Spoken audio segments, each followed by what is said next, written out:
Bonjour à tous, merci beaucoup à Fontana de nous accueillir pour la première fois dans ce très beau lieu pour ce 10e émerveillement matinal. Donc la thématique, coopérer avec ses concurrents, parasitisme, commensalisme, symbiose. Voilà la proposition de ce matin avec nos deux intervenants, Hugues Mouret et Renaud Sorna. C'est Hugues qui va commencer. Puis Renaud va poursuivre après la présentation de Hugues. Alors, je vais vous présenter Hugues Mouret. Hugues, tu as vécu ton enfance dans une ferme des Dombes. Ladon. On dit plutôt Ladon. Ah, bon, moi je disais aussi les Dombes, mais il y a plein d'étangs, c'est pour ça peut-être. C'est Villars-les-Dombes. Villars-les-Dombes, ah oui, sous les Dombes. Près des Dombes. Près des Dombes, merci de cette première explication. Naturaliste aussi profondément territorial. Et tu as créé des liens très forts avec ce territoire, avec la nature, où tu étais très heureux de vivre. Et tu m'as dit, depuis tout gamin, j'ai observé de longues heures, de grandes journées, des week-ends, des vacances, à l'affût de tout, pour essayer de tout comprendre et tout découvrir. Ça, c'est une de tes paroles. Après ton bac, tu fais une première année de médecine, puis de biologie, mais tu ne poursuis pas. Le système scolaire ne te convient pas. Et c'est en autodidacte que tu vas te former. Comme tu as été papa à 22 ans, ce qui est assez jeune, eh bien, tu as dû travailler, mais tu as pu travailler dans des domaines où la nature était présente. Les animaleries, l'animation. C'est ainsi que tu vas poursuivre ton apprentissage avec les animaux et les végétaux. Alors, tu t'es toujours beaucoup intéressé aux amphibiens et aux insectes. En 2001, avec un groupe d'amis, vous créez Arthropologia. Arthropologia, tu vas nous le présenter sans doute tout à l'heure rapidement, c'est une association naturaliste qui milite pour des pratiques concrètes en faveur de la biodiversité et en particulier pour les insectes et les écosystèmes. Et à partir de 2003, tu vas pouvoir être salarié d'Arthropologia et donc en vivre financièrement. Et l'association va se développer. Aujourd'hui, vous êtes une quinzaine de salariés. Bravo. L'association, elle mène des projets à différentes échelles, échelle locale, échelle régionale et échelle nationale. Elle fait du conseil, de l'expertise, donc l'expertise naturaliste, pour des collectivités locales, des entreprises, des territoires. Pour un public large, elle fait de la sensibilisation, de la formation, et elle aussi, elle anime une communauté de bénévoles qui travaillent avec vous dans cette connaissance de la nature. Tu as longtemps dirigé l'association et désormais tu en es le directeur scientifique. Peut-être pour prendre un tout petit peu de recul, mais je pense que tes journées sont très, très prises. Tu as effectué de très belles missions ces 20 dernières années. Moi, je t'ai connu quand je dirigeais l'agence d'urbanisme de Lyon, où tu animais un programme important financé par l'Europe, Urban Bees. Pendant l'hiver 2013-2014, tu as participé à l'inventaire des insectes aux îles Galapagos pour la Fondation Charles Darwin. En 2017, tu es en Guyane et là, tu participes à l'inventaire des abeilles de Guyane. Aujourd'hui, tu as des grandes compétences en entomologie, notamment les abeilles sauvages, les araignées, sur donc les amphibiens, les oiseaux, aussi en botanique avec l'usage des plantes et globalement agroécologie, agronomie. Outre des expertises, tu donnes donc de nombreuses conférences, comme tu vas nous faire partager un peu ce matin tes connaissances. Et je pense que tu peux légitimement dire, je crois avoir réussi à me construire une voie dans le domaine de l'écologie et du naturalisme et d'en avoir fait mon métier. Bravo. À toi la parole, Hugues.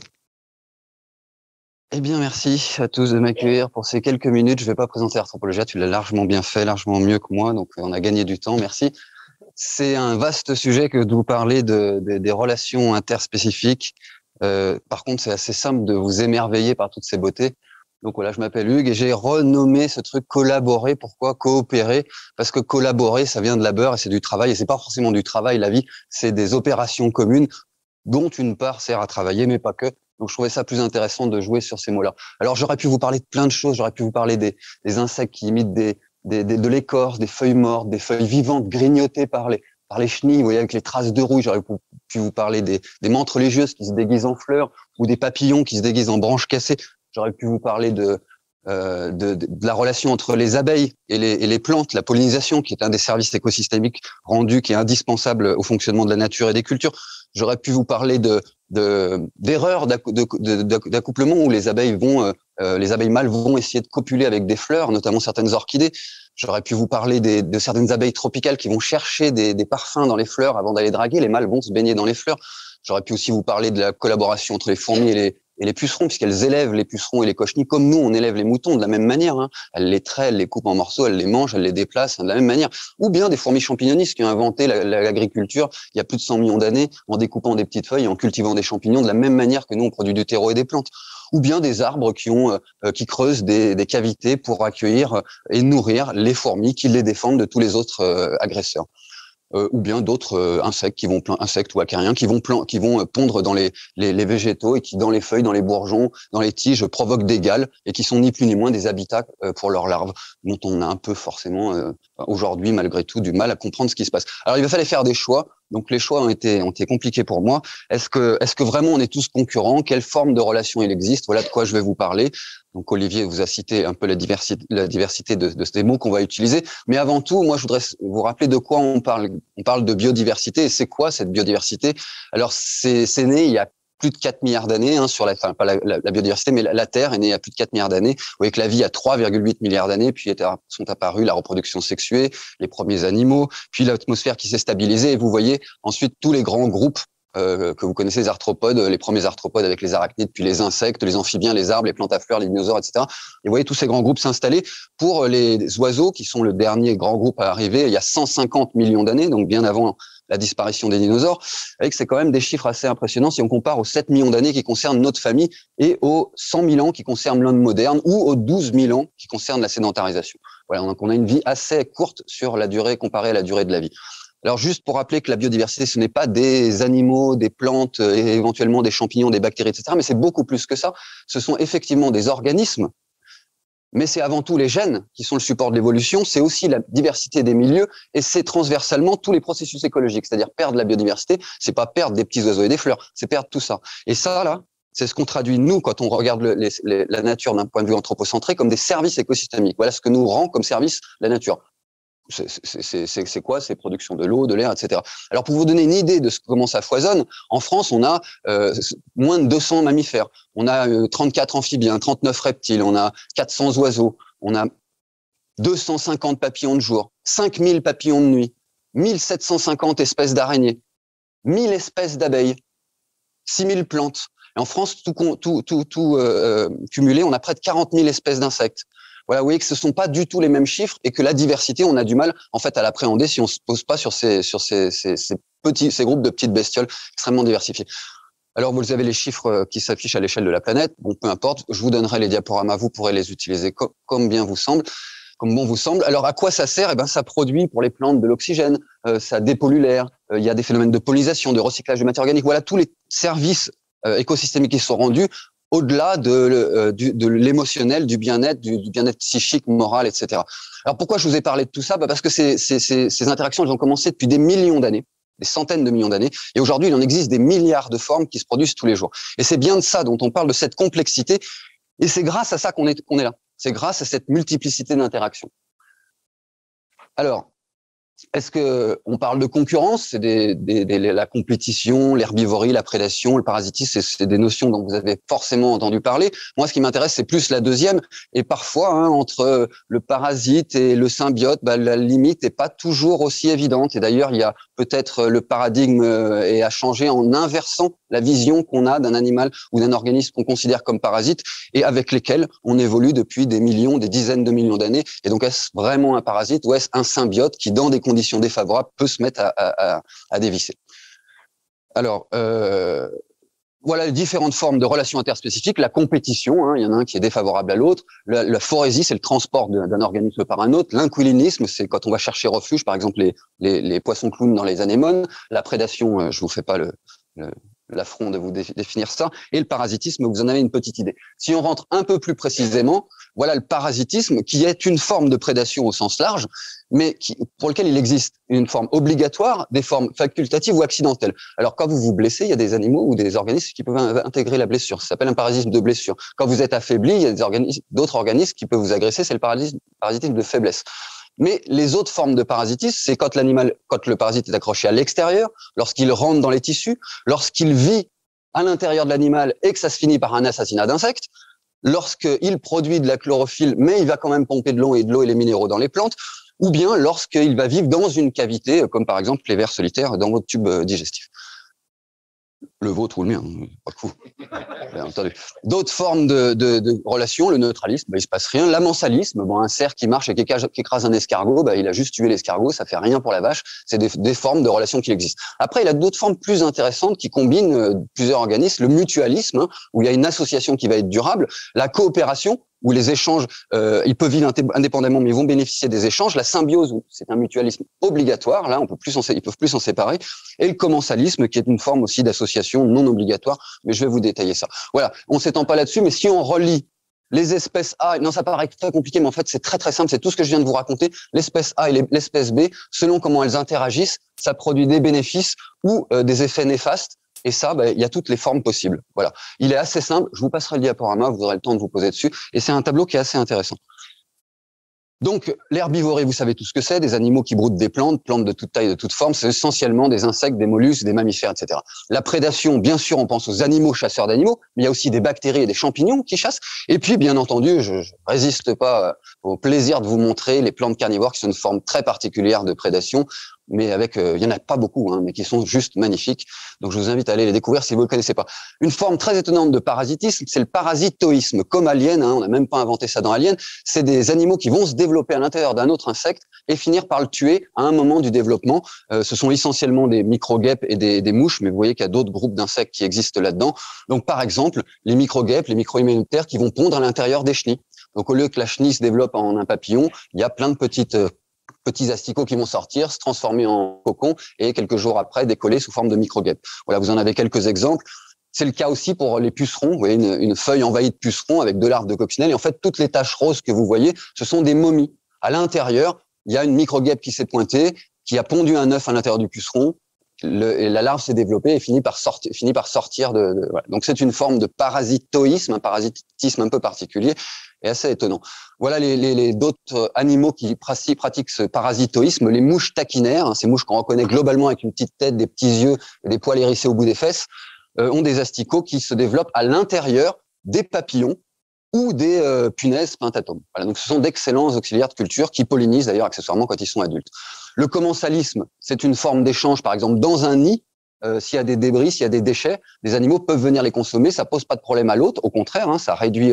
Donc on dit que c'est sans dommage pour le dernier et que ça n'apporte pas grand-chose à l'autre. Mais je suis pas vraiment d'accord, toujours, parce que voilà l'autre, la volucelle zonée qui niche dans les nids de frelons, et les volucelles bourdons qui nichent dans les nids de bourdons. Bon, d'ailleurs, c'est pas forcément les couleurs, peu importe, mais en tout cas, vous voyez que c'est assez mimétique des bourdons, assez mimétique des frelons.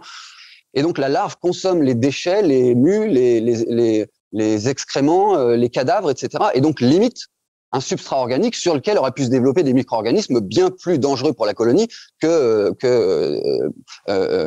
les prédateurs, etc. Donc, il y a une forme aussi d'échange. Elle vient bénéficier de la protection. Vous mettez pas les mains dans un nid de frelon. Elle mange la nourriture et le frelon, même si c'est pas ce qu'on dit, bénéficie quand même de la réduction de la matière organique. D'autres exemples de symbiose où le mutualisme là devient obligatoire, une interaction entre les deux partenaires. Donc, je vous montre quelques exemples avec les plantes. Je vais vous parler rapidement de la symbiose mycorhizienne, les champignons qui vivent à l'intérieur des racines en connexion, et puis les racines qui ont besoin aussi des bactéries pour fixer l'azote. On dit souvent les plantes vivent toutes seules. Oui, parce qu'il y a des bactéries, des champignons et une guilde de micro-organismes qui ont transformé la matière et qui l'ont rendue disponible. Donc voilà, le sol, on le voit comme ça, mais globalement, on voit que la partie émergée parce que dans 1 centimètre cube de sol, il y a 1 à 5 kilomètres de diffs mycéliens. Il y a 1 million à 1 milliard de bactéries. Il y a 10 000 à 60 000 protozoaires, 50 à 100 nématodes, un colobole, un insecte et éventuellement un ver de terre. Voilà à quoi ressemble 1 centimètre cube de terre. Donc vous imaginez ce qu'on a sous nos pieds. 1/4 de la biodiversité connue sur la planète vit dans le sol, à l'intérieur du sol. Et dans le sol, effectivement, Les animaux comme les vers de terre vont produire ce qu'on appelle la vermisphère ou la dryllosphère, une zone très riche en nutriments. Les détritusphères, c'est là où tous les éléments vont se décomposer, et les champignons et les bactéries vont activer, transformer tout ça.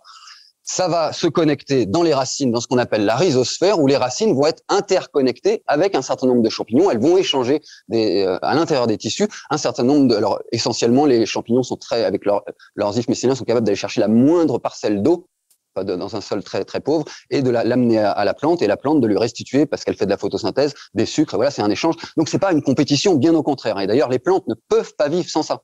C'est pas possible.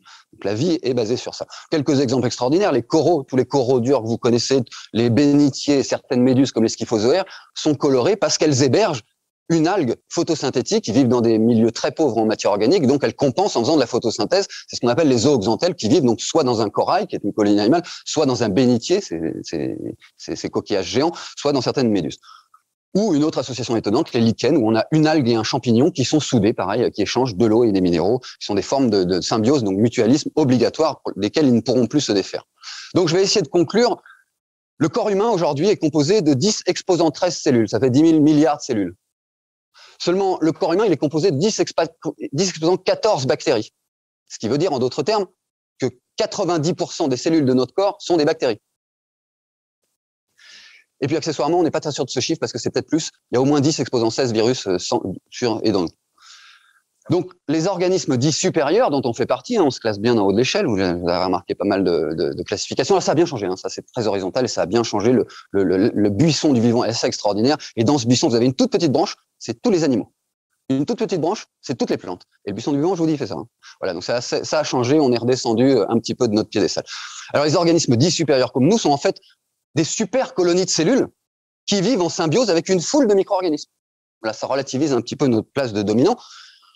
Par exemple, Escherichia coli, qui est une bactérie indispensable pour la production de la vitamine K et notamment la coagulation du sang. Si vous avez un problème et que le système est déréglé et qu'il y a notamment des souches pathogènes qui se développent, c'est ni plus ni moins que des nausées plutôt emmerdants, sans mauvais jeu de mots. Donc voilà, vous connaissez ces effets délétères, tout le monde la connaît et elle est indispensable pour vivre. Alors, je reviens un tout petit peu plus loin, quelques millions, centaines de millions d'années plus loin, plus tôt.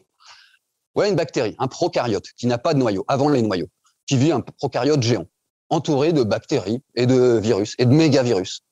Eh bien, il y a longtemps, ces bactéries géantes ont absorbé des bactéries, absorbé des virus, et ça a donné des énormes cellules qui contiennent quelque chose qui ressemble à un virus qui enferme l'ADN, quelque chose qui ressemble à des bactéries qui fait de la photosynthèse, et quelque chose qui ressemble à des bactéries et qui produit de l'énergie. Et tout ça, ça s'appelle des mitochondries chez les animaux et les plantes, des chloroplastes chez les plantes, et un noyau dans toutes les cellules des eucaryotes. Les eucaryotes qui possèdent un noyau. Les eucaryotes, ce sont ni plus ni moins que les animaux, les champignons et les plantes.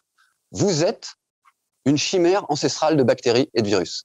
Chacune de vos cellules. Sans parler de toutes les cellules qui vous recouvrent, qui sont 10 fois plus nombreuses pour les bactéries. Voilà, en vrai, ça donne ça. En vrai, plutôt en dessin un petit peu mieux fait. Voilà un protozoaire, voilà un virus, voilà une cellule eucaryote ouverte. Mais alors, grosso modo, l'idée, c'est de dire qu'il a fallu des centaines de millions d'années pour en arriver là. Et est-ce qu'on peut trouver une coopération ou une collaboration plus intrinsèque et plus essentielle que ça? Et est-ce que c'est pas la porte ouverte pour l'acceptation du vivant dont on fait partie intégrante, hein, vous voyez qu'on est une chimère, quoi. Alors, 4 milliards d'années, pratiquement, la vie sur Terre. Où est-ce qu'on met la barre? 170 000 ans, la sédentarisation? 170 ans, la révolution industrielle? 70 ans, la chimie et la mécanique d'après-guerre? Parce que c'est ça qu'il nous a fallu pour perdre toutes les relations et réduire quasi à néant tout ce qui existait sur Terre. On en est presque là. On menace toutes les composantes qui entretiennent la vie sur Terre pour une durée de vie, vous voyez, je l'ai mis en pourcentage pour que ça exprime un petit peu quelque chose. Je ne sais pas si ça vous parle, vous verrez, c'est assez étonnant. Alors, je vais conclure, si ma dernière page veut bien arriver. Elle veut pas, je pense que c'est difficile de conclure, c'est pour ça. Voilà, bah tiens, ça a planté au bon moment. Alors, voilà. Donc, il est temps de commencer à se connaître, se reconnaître, se comprendre, s'accepter. Mais du coup, s'accepter, si vous avez bien compris ce que j'essayais de vous dire, ça veut dire accepter l'autre ou les autres, puisqu'on en est fait. Ça laisse transpirer d'autres notions sociétales dont on devrait parfois s'inspirer aussi d'ailleurs, avec leurs différences, tiens aussi ça fait écho. Et donc pour vivre de et avec ces complémentarités, puisque c'est le seul moyen, on vient de là et c'est le seul moyen de survivre. Pour enfin conclure sur une coopération avec son environnement, parce que c'est de et par cette multiplicité que tout est arrivé. Alors finalement, si on veut en profiter, il va falloir qu'on partage un petit peu le territoire et laisser un petit peu de place et de temps à ceux ou ceux, en fonction de comment vous les considérez, qui nous entourent. Voilà, sur ce, je vous remercie de votre attention et je reste disponible si vous avez des questions. Que je donne à Renaud, à toi. À toi d'abord. Voilà.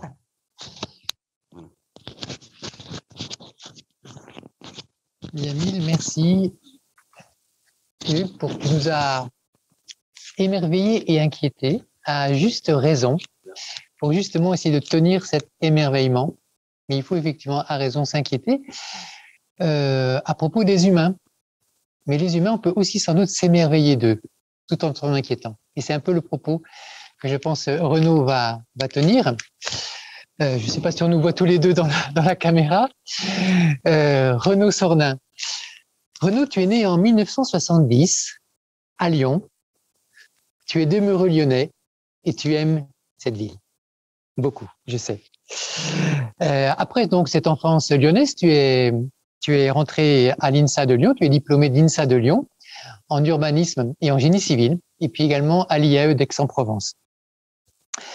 Et juste après tes études, tu entres chez Bouygues Construction, la filiale JFC, d'abord aux études de prix, et puis ensuite comme contrôleur de gestion pour la ligne du TGV Méditerranée, dont tu deviens le responsable administratif et financier.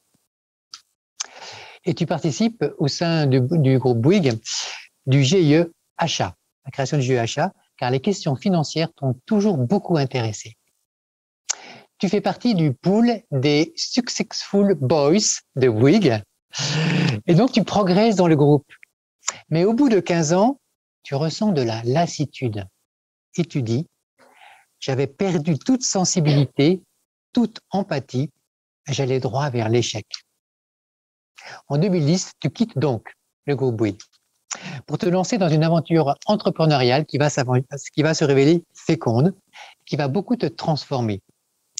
Tu crées, avec quelques autres, Attestation Légale, qui est donc une plateforme numérique qui donne des services juridiques aux entreprises, notamment de la filière BTP. Aujourd'hui, Attestation Légale a une centaine de salariés et elle a enfanté une dizaine de spin-offs avec qui il y a des liens qui restent forts. On en parlera sans doute autour de ces idées de constellation dont tu es, je crois, très légitimement fier. Car tu as une vision de l'entreprise comme un commun.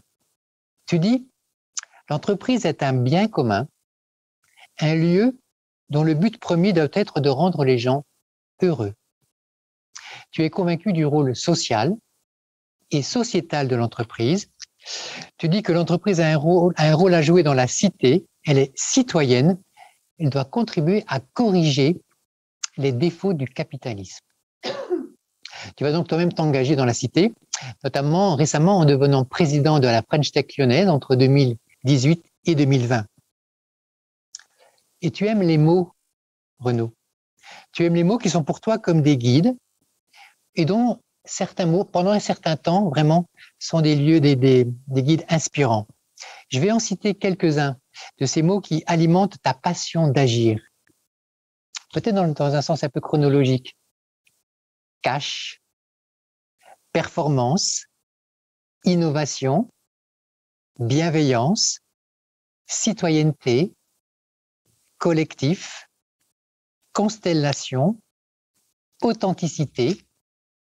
Et puis aujourd'hui, c'est peut-être le mot coopération qui arrive en haut de la pile. Coopération dans la complexité de nos vies, de nous les humains, mais aussi de tous les vivants et des sociétés. Et je pense que c'est ça que tu vas nous partager, c'est comment, effectivement, ce mixte entre coopération et compétition, eh bien, ça se joue. Et comment peut-être aujourd'hui, ton cœur va de quel côté, Renaud? Je te passe la parole. Bonjour à toutes et à tous. Alors, merci beaucoup pour ce portrait. C'est très agréable à écouter. Et écouter aussi ton portrait. Merci pour tout ce que tu nous as dit, Hugues. Ça va vite, mais on a les slides. Alors, on est rassurés. j'ai pas préparé de slide de mon côté. Je voulais réagir sur. On a parlé de collaboration. Donc, vous avez compris que je suis légitime dans le monde économique et pas tellement dans le monde de la nature. Donc, je vais essayer de faire à la fois des similitudes et des différences. Le mot coopétition qui est la collaboration avec ses propres concurrents. Et donc, on est bien dans une concurrence, mais en même temps de l'importance de la collaboration. J'aime beaucoup ce mot, la coopétition, parce qu'elle est du recherche du bon équilibre entre les deux. Voilà. Je suis un homme d'excès dans un sens, dans l'autre. J'ai commencé par faire 10 ans guidé par la performance et quoi de plus simple à mesurer que la performance financière et donc qui nous a guidés pendant un certain nombre d'années et dont on voit les limites aujourd'hui. Voilà. Je me souviens d'un échange avec Olivier où on se disait, le grand problème des entrepreneurs, c'est que d'imaginer l'entreprise sans croissance, c'est compliqué. Et on voit bien le débat de la décroissance. Et Olivier m'avait dit, oui, mais tu peux toujours être dans la croissance, mais d'autres choses que la croissance financière. Voilà. Donc c'est là que c'est intéressant. C'est là que je me suis remis. J'aime bien aussi parler de décroissance du superflu et croissance de l'essentiel. Voilà. Après, toute la difficulté est de savoir si on est dans le superflu ou l'essentiel. On l'a vu pendant le Covid. Donc, en écoutant Hugues, je me suis noté quelques mots qui me sont venus et passer de l'éloge de la collaboration à celle de la coopétition, qui pour moi est la recherche du bon équilibre entre les deux. Et j'ai testé les deux excès.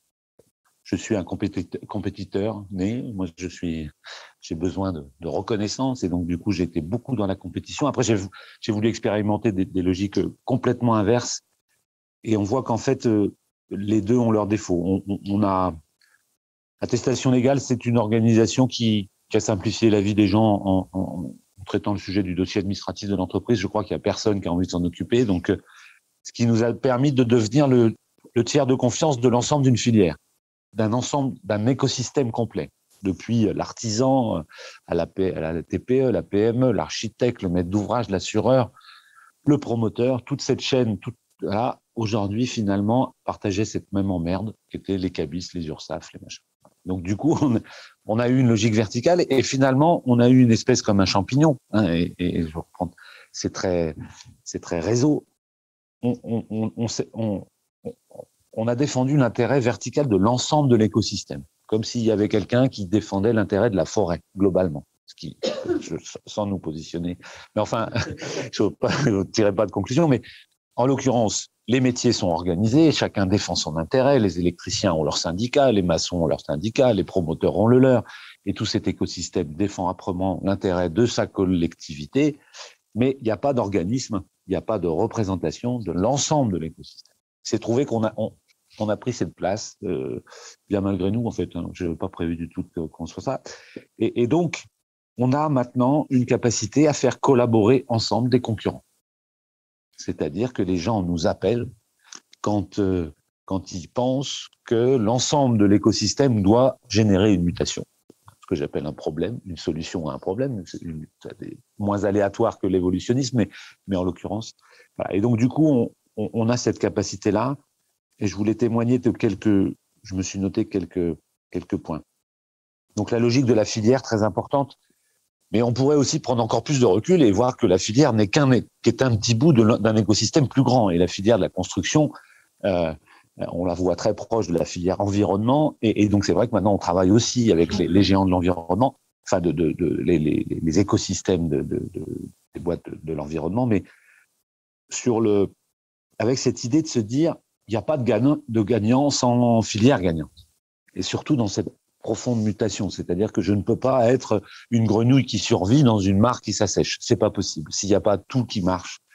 Et on observe un vrai changement dans la part des entreprises avec une bonne compréhension de ça. Je me souviens d'un entretien avec le directeur innovation d'ICAD, donc qui est un méchant promoteur qui bétonne nos places, et je fais partie de ce monde-là.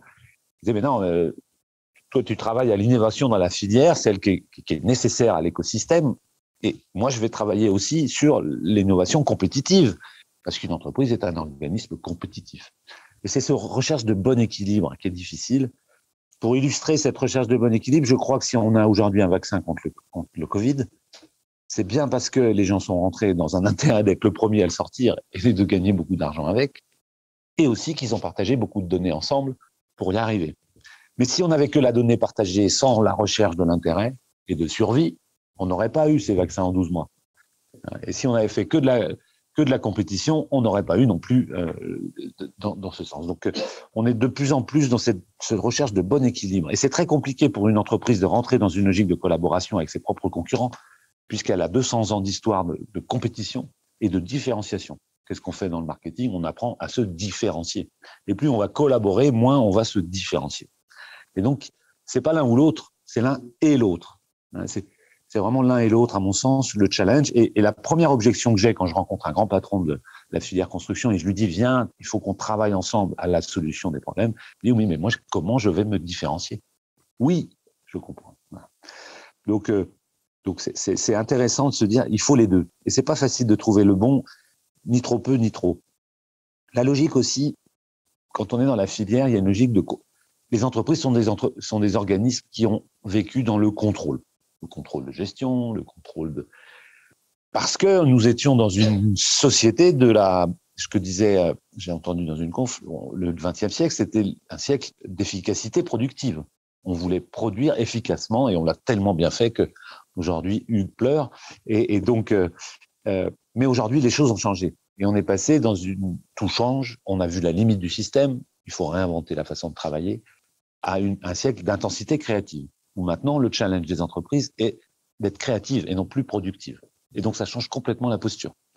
Parce que la création, on ne peut pas la contrôler. C'est justement dans la perte de contrôle, j'avais Pascal Pic qui intervenait l'autre jour, la semaine dernière, et la première chose, c'est de laisser l'évolution faire, et donc la perte de contrôle, la diversité, faire revenir dans nos entreprises la diversité, et vous verrez que toutes les entreprises qui réussissent aujourd'hui sont des entreprises qui n'ont pas le même, où les collaborateurs ne se ressemblent pas. Alors que si vous alliez chez Bouygues Construction il y a 20 ans, tout le monde était pareil, soit INSA, soit STP, soit Minpon, X, enfin, et Olivier a participé de ce manque de diversité en étant lui-même sorti des grands corps de l'État. Aujourd'hui, c'est plus du tout le cas. Vous allez chez Google, chez machin, c'est blanc, c'est jaune, c'est rouge, il y a tout un écosystème qui fait que il faut perdre le contrôle. Voilà. Et sur le, mais à la grande différence, et là je vais faire une différence, c'est que la forêt, elle va profiter, elle a du temps pour s'organiser, elle est dans une logique. Si on lui en laisse, bien sûr. On lui en a laissé, elle a fait des choses merveilleuses. Alors là, elle est mise en danger par. Mais l'entreprise, elle est dans un temps court et pour favoriser la collaboration entre concurrents, je crois que le meilleure façon de faciliter ça, c'est le rôle du tiers de confiance. C'est-à-dire que nous, comme on est devenu quelqu'un de confiance pour l'ensemble des parties, parce qu'on s'occupait d'un problème dont personne ne voulait s'en occuper, on a commencé à avoir cette posture-là. Et s'il n'y a pas quelqu'un qui joue le rôle de tiers de confiance, la collaboration entre concurrents est très difficile. Voilà. Et voilà, ça c'était important. Je pense qu'aussi, on a voulu créer une organisation, on crée des startups, et on s'est dit, tiens, mais finalement, si on veut vraiment travailler dans l'intérêt du bien commun de notre société, qui est un petit commun, j'aime bien la notion de petit commun, mais il y a l'intérêt du bien commun, celui supérieur. On s'est dit, il faut se décentrer. C'est très compliqué pour une entreprise de se décentrer. Donc on a dit, on va pas créer notre propre startup studio, on va en créer une association. On va réunir nos clients et on va construire une association qui va s'occuper de la filière. Et on a créé le Construclab, qui est une association lyonnaise qui regroupe tout ce qui a vocation à devenir ce tiers de confiance, mais le non-profit. Il faut que je fasse quoi? Et donc, du coup, je coupe. Et l'expérience de ça, c'est que finalement, moi, je me suis dit, on va se décentrer, on va perdre le contrôle. Et cette organisation a muté. Elle est devenue think tank. Donc, elle produit de la réflexion, mais elle ne produit plus de solutions efficaces rapidement. D'où, il me semble, la logique de la recherche de l'intérêt. Il ne faut pas oublier que dans l'économie, il y a quand même le libéralisme, c'est la recherche de l'intérêt personnel, et il ne faut pas l'enlever, parce que si on l'enlève, on perd en efficacité. Voilà, donc pour clôturer ce petit mot, je pense que c'est vraiment la recherche d'équilibre. Et avec Hugues, on a quand même on est connecté par lui, on vient d'un monde très différent.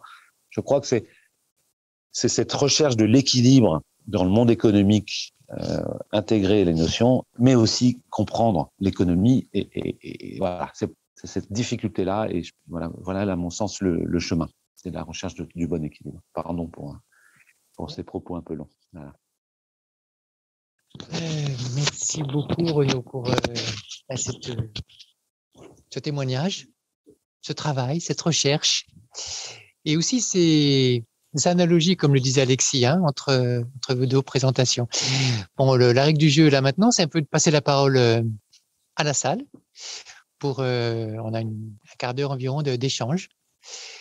Donc, je vous passe la parole pour que vous questionnez nos invités.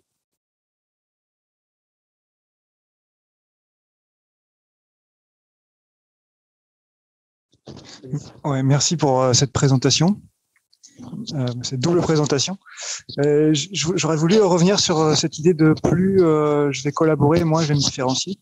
Est-ce que ça, c'était valable au XXe siècle et ça a changé? Est-ce que c'est possible de creuser ça? Parce que j'ai l'intuition que c'est plutôt le contraire aujourd'hui.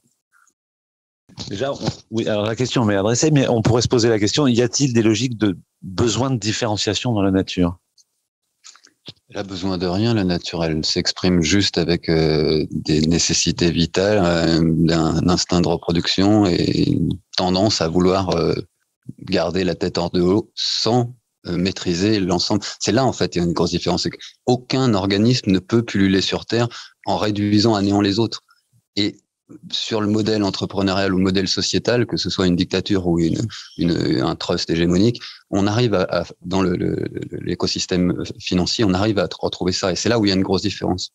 Et du coup, l'intérêt privé dont tu parlais, même si on peut en parler, qu'est-ce que c'est l'intérêt privé, et ben ça, il n'est pas compatible avec la nature. Il n'existe pas dans la nature. Il n'y a pas d'intérêt. Et si nous, on devait le reproduire, ce serait peut-être l'intérêt général et pas l'intérêt public. Parce que l'intérêt public, c'est les DUP, c'est pour un intérêt de rouleau compresseur et de maintenir cette machine-là, on outrepasse et on ravage l'intérêt général. Je pense que c'est une tendance, mais on passera pas de tout noir à tout blanc. C'est là la difficulté, en fait. C'est-à-dire que oui, on a besoin de moins en moins de différenciation, puisque de toute façon, l'enjeu numéro un, c'est cette perte de biodiversité, ce changement climatique aujourd'hui, il nous dépasse. Il nous dépasse. Et on voit bien l'ineptie de nos entreprises qui consiste à dire, moi, je serai plus blanc que blanc. Ils veulent se différencier par l'annonce de réduction de carbone. Mais j'étais avec un des directeurs achats d'un grand groupe de BTP, je lui disais, mais Jean-Luc, si tu es authentique dans le fait que tu veux travailler sur la réduction du carbone, pourquoi t'en fais un axe de différenciation? Est-ce que tu crois pas que ça serait beaucoup plus intelligent de mener un combat commun avec tes deux grands autres associés? Et là, c'était une question qu'il a vraiment challengé. Et 15 jours après, il m'a dit, ouais, mais tu m'as fait vachement réfléchir. Et il avait pris de l'avance. Bien sûr. Et on est compétiteur parce qu'on lui donne des affaires et aujourd'hui, s'il les prend, soit c'est lui qui les prend, soit c'est l'autre qui les prend. Donc, mais il est revenu vers moi, il m'a dit, mais ouais, t'as raison. Et parce qu'il savait que c'était plus efficace que de travailler ensemble à des projets communs, qu'en additionnant les forces des trois grands majors, on était plus fort qu'avec un seul. Et ça l'a vraiment travaillé. Il m'a dit, ouais, t'as raison. Et donc aujourd'hui, on essaie de travailler. Par exemple, moi-même, pour donner l'exemple, je ne fais pas de bilan carbone personne sur ma société, j'en fais un, mais on a décidé avec nos trois concurrents d'avoir un bilan carbone. On est dans un petit monde, on est une petite filière, nous, pas celle du BTP, celle des attestations. On s'est dit, on va communiquer maintenant sur l'ensemble du bilan carbone des trois sociétés, globalement. Et on parlera plus du bilan carbone de nos individuels. Parce que l'important, c'est qu'on globalise et on mettra en avant pour faire de l'émulation. Parce que s'il n'y a pas d'émulation avec les humains, ça marche pas. Parce que il y a quelque chose qu'il n'y a pas, à mon avis, dans la nature, c'est l'orgueil et l'ego. Et qu'est-ce qui gouverne le monde? Par le sexe, c'est l'ego. Qu'est-ce qui fait qu'aujourd'hui on peut collaborer? C'est de baisser cet ego qui gouverne nos entreprises. Bon, je crois que là, derrière tout ce que vous dites, il y a des choses très profondes. Et moi, j'entends une tendance quand même vers la coopération. C'est-à-dire qu'en fait, la transformation dont tu parles, Renaud, et que nous a illustré Hugues, c'est que entre coopération et compétition, me semble-t-il, en tout cas c'est peut-être pour là qu'on est là ce matin, et que c'est que justement dans ce monde qui vient, parce que c'est un peu mes thèses, ça, de valeurs très profondes qui changent, qu'effectivement entre ces deux thématiques, ce qui va devenir le plus intéressant, et peut-être qui va nous réjouir au sens profond, nous émerveiller profondément. Et là, peut-être nos égos sont peut-être moins présents. Parce que ce qui nous plaît, c'est justement de réussir cette coopération, alors entre les humains, mais au service de tous les vivants. Enfin, moi, c'est ce que j'entends un peu en subliminal dans ce que tu dis, et ça me réjouit. Voilà. D'autres, même si je sais bien que c'est compliqué, difficile, et qu'il y a des contradictions et des rapports de force. Hein. Vas-y. Alors, Renaud, tu parlais d'associations pour être plus efficace, etc. Et ça, pour moi, ça reste quand même un modèle d'économie d'échelle dans un monde financier. Et du coup, il n'y a pas de remise en question de la problématique. Si la problématique, c'est l'émission de carbone, on regarde comment est-ce qu'on peut se paraître plus vertueux ou être un peu plus vertueux, mais on remet pas en question la production. Donc ça, c'est quand même une grosse différence avec la nature. Et une autre différence, c'est que il existe nombre d'espèces au travers de la planète où les mares peuvent s'assécher et les grenouilles rester vivantes. Parce qu'en fait, elles se sont adaptées, elles rentrent sous terre, elles produisent une membrane qui les isole de l'environnement, elles peuvent rester des mois dans un point d'eau totalement asséché. Et pour d'autres organismes, c'est des années, 10 ans dans une mare asséchée. Donc en fait, tu vois, cette diversité-là, elle n'existe pas, parce que ça, dans l'économie, c'est juste la mort de l'entreprise. C'est pas possible. Et donc il y a quand même des grosses différences. Donc en termes de bio-inspiration, il y a quand même pas mal de choses à aller voir aussi de ces côtés-là. Tu vois, on prend des exemples qui nous paraissent évidents, ça ne peut pas marcher. Et si en fait dans la nature, ça marche.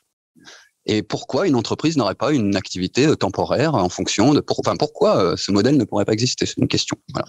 Et cela dit, la meilleure gestion naturelle qui existe, hein, tu l'as dit, c'est le laisser faire. Hein. Si vous voulez renaturer et être efficace, c'est pas d'aller y mettre les mains et choisir ce qu'il faut faire, ce qu'il faut dessiner, ce qu'il faut planter, mais c'est de laisser la nature agir. Et donc voilà, le laisser faire, il y a un point commun sur laisser s'exprimer ce qui doit et ce qui peut être fait, c'est ce qui sera le mieux.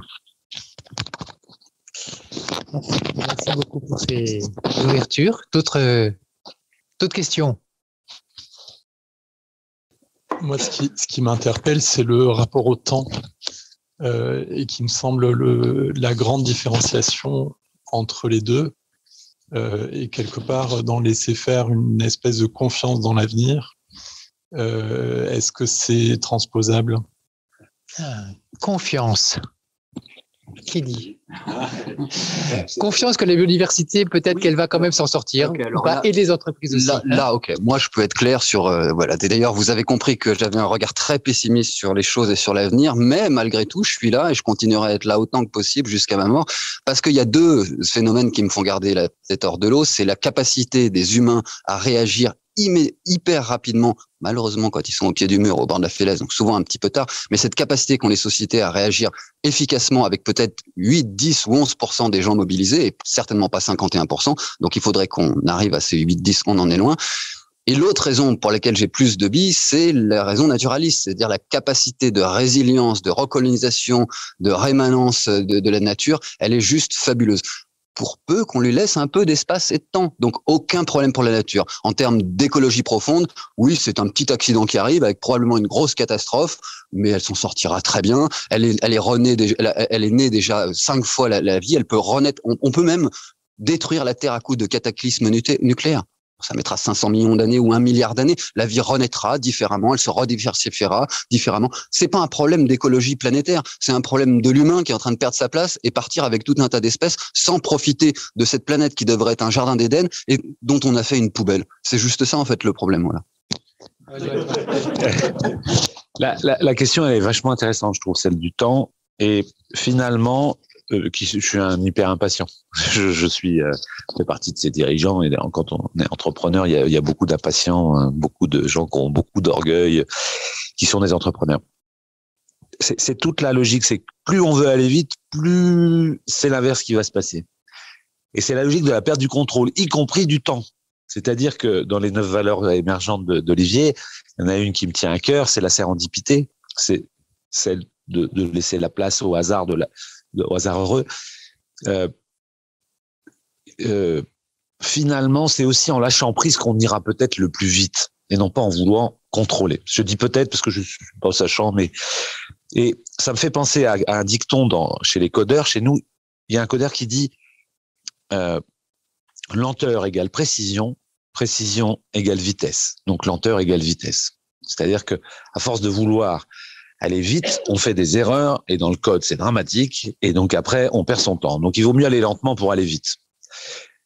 Et donc ça me fait penser à ça et finalement voilà, peut-être que l'entreprise pourrait se dire je vais perdre le contrôle du temps et c'est ce qui va me permettre d'aller plus vite. Et c'est hyper difficile. Mais aujourd'hui, ça change. Les mentalités changent beaucoup pour avoir été... Les gens ont compris et beaucoup de gens, hein, beaucoup d'entreprises, et surtout celles à succès d'ailleurs, hein, qu'il fallait perdre le contrôle pour avoir le plus de chances de gagner. Et ça, c'est une nouvelle équation. Voilà. Alors, je suis d'accord avec toi, on remet pas encore fondamentalement la mission de l'entreprise et une centaine d'entreprises et on voit à quel point elle dérange d'ailleurs, celles qui décident de remettre en cause la mission qui est celle de créer de la valeur pour les actionnaires uniquement. Et là, les entreprises à mission, elles n'oublient pas cette valeur, elles en ajoutent une deuxième. Mais rien que ça, on est 150 et il y a des économistes que ça dérange, des gens sensés, des gens à Lyon, je me souviens sur les réseaux, qui se sentent agressés par ça. Alors prions pour qu'elles ne soient pas écrasées. Mais je pense que voilà, la perte de contrôle, elle est très intéressante, celle du temps en particulier. Je pense que c'est comme ça qu'on ira le plus vite. Attends, derrière. Merci effectivement pour cet échange et tout ça. Je voudrais revenir sur l'échelle de temps, juste pour remettre en perspective entre les milliards d'années et tout. Une entreprise, elle a une échelle de temps qui est de 12 mois, hein, ça s'appelle le bilan. Donc déjà, il faudrait changer ça. Le contexte. Parce que là, le chantier est énorme. Comment notre société, au sens là plutôt économique et financière, va accepter qu'on puisse autoriser les entreprises à se projeter au-delà de 12 mois. Alors évidemment, on parle stratégie et tout, et là, c'est stratégie à 5 ans, ok. Mais la réalité économique, c'est qu'à un moment donné, il y a quelqu'un qui s'appelle un expert comptable, un commissaire des comptes, qui fait un état des lieux et qui dit, bah voilà, en gros, elle a le droit de vivre ou pas vivre. Déjà là... D'accord, c'est le contexte, c'est l'environnement, c'est le chantier... mais il change comment? Une expérience. Oui. Réponse courte, Renaud, parce qu'on a deux questions qui arrivent. Je fais très court. Certains d'entre vous qui ont des Trondheim Force de Planète. Un paradigme qui est changé, qui est une entreprise, qui a un bilan, mais qui a revendiqué quelque chose un truc tout bête. Elle a dit, je distribuerai des dividendes le jour où j'aurai réussi, où les carbones diminuera on aura inversé la donne. Et ils l'ont mis dans leur statut, ce qui leur permet de ne jamais donner de dividendes, ce qui les empêche pas d'avoir 26 000 associés en un an et d'avoir levé 5 millions d'euros. Dans une nouvelle équation qui est le TRI nul. Et par contre, ils ont dans leur mission de donner un TRI en carbone. Et on voit le succès que ça a. Vous continuerez autour du café tout à l'heure parce qu'on a une question d'un internaute et puis après on terminera par votre question et puis on terminera parce que 9h arrive. Pour la poser. Oui, bien sûr, allez-y. Donc on a eu une question de Yves Bonis. Quels sont les arguments de votre expérience qui touchent les entrepreneurs quand il est question de les amener à collaborer sur leur marché, au-delà des arguments d'image qui mènent au greenwashing? Question difficile. Et il y a bien. Moi, je pense qu'il ne faut pas dénier l'intérêt, mais si on n'est que dans l'intérêt personnel de la collaboration entre concurrents, on va tomber dans le greenwashing ou le purpose washing. Et Kalina, j'ai pris une apprentie de l'IRIG, et donc j'aime beaucoup l'apprentissage. Et elle présentait hier son mémoire, et quand je lui posais c'est quoi les grands enjeux de la coopétition, elle me disait vous partagez les mêmes valeurs humaines. C'est une observation que je n'avais pas vue dans mes bilans, dans les points positifs, dans les facteurs clés de succès de la collaboration entre concurrents. Et c'est vrai qu'il faut avoir cette vérité, cette authenticité dans les valeurs, dans la recherche de quelque chose d'autre que le profit. Non pas qu'il soit pas nécessaire, mais c'est juste d'ajouter, avant de complètement l'enlever, et peut-être on y viendra, ajoutons déjà autre chose, c'est le rôle des entreprises à mission. Donc c'est les valeurs communes. Et cette vérité, cette authenticité-là, elle fait la collaboration entre concurrents. S'il n'y a pas ça, et parfois s'il n'y a pas ça, ça tombe vite dans le bullshit. Je me dis qu'il faut finalement être et arrêter de toujours vouloir paraître. Ouais. Et avoir. Il faut aller plus dans l'essence, beaucoup plus dans l'essence. Voilà, c'est être avant tout et moins paraître miroir. Voilà, une dernière question. Merci, merci pour Bonjour. Moi, j'avais une petite question. Je me posais la question si on pouvait pas ajouter une question auprès de l'entreprise. Tout à l'heure, Hugues, vous avez parlé de services rendus par la nature. Et moi, ça me touche beaucoup cette idée-là et j'ai l'impression qu'on n'a jamais rendu service à la nature. Voilà, que ça n'a jamais été un gagnant-gagnant. Et je me pose la question, est-ce que c'est pas changer un tout petit peu notre manière de regarder? Ou bien, je te vois hocher la tête, Serge, on l'a rendu service parce que ça nous intéressait, je pense, assez égoïstement. Mais est-ce que cette question de, maintenant, si on s'ouvrait un tout petit peu et se dire, quel service on pourrait rendre à la nature? Est-ce que ce serait pas quelque chose qui donnerait déjà un peu plus de sensible, d'ouverture, quelque chose qui pourrait donner aussi de la profondeur? Arnaud, vous parliez d'essentiel, de choses comme ça. Et peut-être est-ce que c'est ces questionnements qui permettraient aussi un tout petit peu d'ouvrir, d'ouvrir l'entreprise vers cette transition qui est nécessaire. S'émerveiller. Est-ce que c'est un service qu'on peut rendre à la nature? Enfin bref. Voilà. Quel service on peut bien lui rendre? Alors, je pense qu'on peut lui rendre des services de plein de manières, mais si on s'émerveille véritablement, intrinsèquement, ça n'est pas possible de ne pas lui rendre des services. Par contre, de ne pas en prélever aussi, évidemment, c'est le principe de vie. Mais c'est pour ça que j'ai bien distingué, c'est pour ça que j'ai parlé tout à l'heure de fonction écologique, parce que c'est avant tout quelque chose qui se passe dans la nature. Donc, quand on les regarde de façon anthropocentrée, on appelle ça des services écosystémiques. La nature nous rend des services. Non, la nature, elle fonctionne et parfois ça nous aide utile. Pas très souvent, ça nous aide utile. Mais il y a une grosse différence. Mais ouais, je suis bien d'accord que l'émerveillement, le prendre son temps, de relire alors je vous invite à relire les vieux naturalistes, Serre, qui vous raconte la Méditerranée il y a 150 ans, ou Fabre, il y a 100 ans, il y a un peu plus de 100 ans, ce qui se passait dans nos campagnes. Je vous assure qu'ils ont connu un autre monde, quoi. C'est terrifiant pour nous, quoi. Pour nous, naturalistes, c'est terrifiant. Ce qu'on a pu voir se passer en 30 ou 40 ans, et ce qu'on peut lire, comment c'était il y a 100 ou 150 ans, c'est terrifiant, quoi. Et donc, effectivement, la redécouverte de ça, la reprise de racines, on est complètement déracinés, ça permettrait peut-être de protéger un petit peu plus ce qui nous permet simplement de vivre. Hein. Là, je parle de ce qui nous permet de vivre. Renaud, est-ce que parmi les valeurs de fond des entreprises, s'émerveiller de la nature, est-ce que ça pourrait être des valeurs partagées? Alors, je vais faire une provoque en 2 secondes.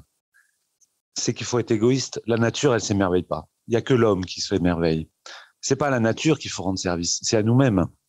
Parce qu'en fait, la nature, elle a montré qu'elle le fera et elle s'en fout. Et puis, quand on aura tout cassé, elle recommencera. Et donc, c'est à nous-mêmes.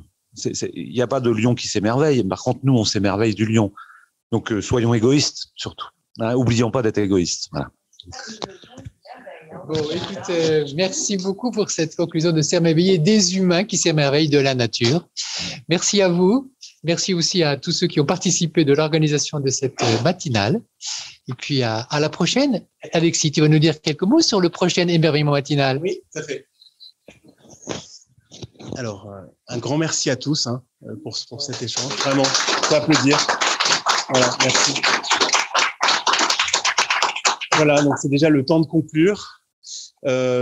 Habituellement, on fait un petit temps pour pouvoir se connecter à nous-mêmes. Avec le problème du Zoom, on n'a pas eu le temps. Voilà, mais pour moi, déjà, se reconnecter au monde, s'émerveiller, c'est déjà pas oublier justement cette fameuse chimère. Donc on a plein de petits gargouillis et les regarder avec bienveillance parce qu'il se passe des choses en nous. Et déjà, peut-être, voilà, qu'on pourra aller avec plus de confiance, aller vers l'autre, déjà en ayant conscience de nous-mêmes. Eh bien, pour vivre ça, on vous propose, avec Olivier et avec les équipes qui nous accompagnent, notamment avec Muéthique, de vous emmener la prochaine fois, le 21 octobre matin, au parc de la Tête d'Or, avec l'ancien directeur du parc, Daniel Boulins, des parcs et jardins de la ville de Lyon, c'est beaucoup plus, voilà, et qui nous emmène justement pour nous émerveiller au parc. Donc là, pas de chef d'entreprise, uniquement et acteurs de la ville uniquement comme participants, pour vivre ce moment d'émerveillement. On commencera dans le parc Odin en assistant au lever du soleil. Après, on ira voir les grands arbres. Il nous expliquera l'histoire des grands arbres du parc. Et on terminera dans la roseraie, où il nous racontera l'histoire des roses et l'histoire du parc. Voilà, avec une fin à 9h. Donc, vous êtes tous les bienvenus. Cette fois, on ne fait pas une communication très large sur les réseaux sociaux. On commence par communiquer auprès des gens qui viennent à l'événement et par notre bouche à oreille. Voilà. Donc, si vous voulez emmener des gens, ben, c'est à vous de jouer. 21 octobre, à 8h moins le quart, à la porte de la Tête d'Or. Il se lèvera à 8h06. Donc, on se retrouvera à 7h45. Donc, on vous enverra des messages. on s'arrange avec le soleil. Voilà, merci beaucoup. Merci beaucoup. Merci. Et merci aux internautes de nous avoir suivis. Voilà, à bientôt, j'espère, en vrai.